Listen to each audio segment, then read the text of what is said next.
Communiquer sur ce que a constaté notre fédération, le Grand Katanga, par rapport au déroulement des élections en ce jour.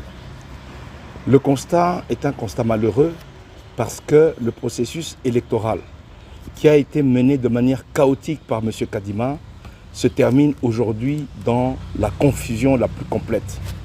Aujourd'hui, nous avons assisté à une situation telle que près de 50% de la population n'a pas pu exercer son droit de vote pour plusieurs raisons. La première et la raison la plus importante, c'est que plus de 30% des bureaux de vote n'ont pas pu ouvrir et fonctionner effectivement. La deuxième raison est que les bureaux de vote qui ont ouvert n'ont pas fonctionné pendant le temps prévu par les règlements de la CENI, c'est-à-dire plusieurs bureaux ont commencé à fonctionner à partir de 10h, 11h et déjà à partir de 14h, 15h, les bureaux ont commencé à fermer sous prétexte des pannes des machines, sous prétexte de décharge des batteries. Et troisième raison fondamentale, c'est le fait que plusieurs personnes n'ont pas été inscrites sur les listes de vote et on l'a constaté au moment d'aller voter. Cette situation, qui est une situation grave et qui prive les citoyens de leur droit de vote, est une situation qui doit être dénoncée par l'ensemble des électeurs et l'ensemble de la population. Le deuxième élément que nous devons déplorer, c'est l'organisation de la fraude.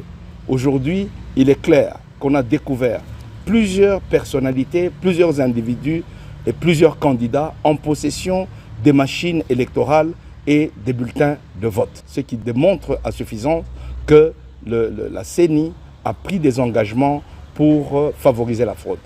Il y a également le fait que non seulement ces machines ont été utilisées par les privés, les témoins de Ensemble pour la République ont été chassés de plusieurs bureaux de vote, interdits d'accès, et lorsque les bureaux de vote ont fermé, plusieurs témoins n'ont pas pu accéder et les responsables de la CENI se sont enfermés avec les machines. Nous tenons à dire ceci. Nous n'accepterons pas des résultats frauduleux et nous appelons M. Kadima à respecter son engagement d'organiser des élections transparentes, démocratiques et crédibles. Nous entendons que l'ensemble des électeurs, jusqu'au dernier, puissent exercer leur droit de vote. Et pour cela, nous demandons au peuple congolais de rester vigilant pour faire respecter son choix démocratique. J'ai dit et je vous remercie. Nous appelons le peuple congolais, la CENI, le gouvernement, la SADC, l'Union africaine et la communauté internationale, 1. À constater qu'au matin du jeudi 21 décembre 2023, les élections générales prévues au 20 décembre 2023 n'auront pas eu lieu, comme le prévoit la Constitution et la loi électorale. 2. À constater qu'il n'existe légalement aucune dérogation possible au jour du scrutin. La dérogation ne concernant que les heures d'ouverture et de fermeture. Une telle dérogation d'heure et non de jour doit être motivée et ne peut être décidée que dans les conditions assurant l'égalité des citoyens devant le suffrage, conformément aux dispositions de l'article 52 de la loi électorale. 3.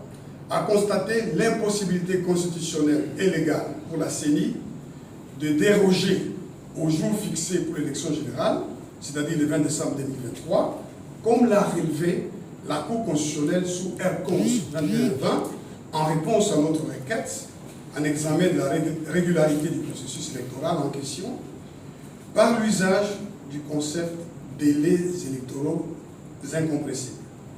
Agir autrement consisterait à consacrer une prise de pouvoir par la force et son exercice en violation de la Constitution, ce qui obligerait le peuple congolais à y faire échec conformément aux dispositions de l'article 64 de la Constitution. 4. À exiger la réorganisation de ces élections ratées par une CENI autrement composée à une date qui sera fixée dans les conditions d'égalité de toutes les parties prenantes. Fait à Kinshasa, le 20 décembre 2023, les signataires, Floribert Nzoni Isilokechi, candidat président de la République numéro 5, Kemali Lubokonzi, candidat président de la République numéro 18, Denis Mukwege, candidat président de la République numéro 15, Théodore Ngoï Ilmbawasenga, votre sénateur, candidat président de la République numéro 17, et Martin Fayoulou, candidat président de la République numéro 21. Je vous remercie. Ceci.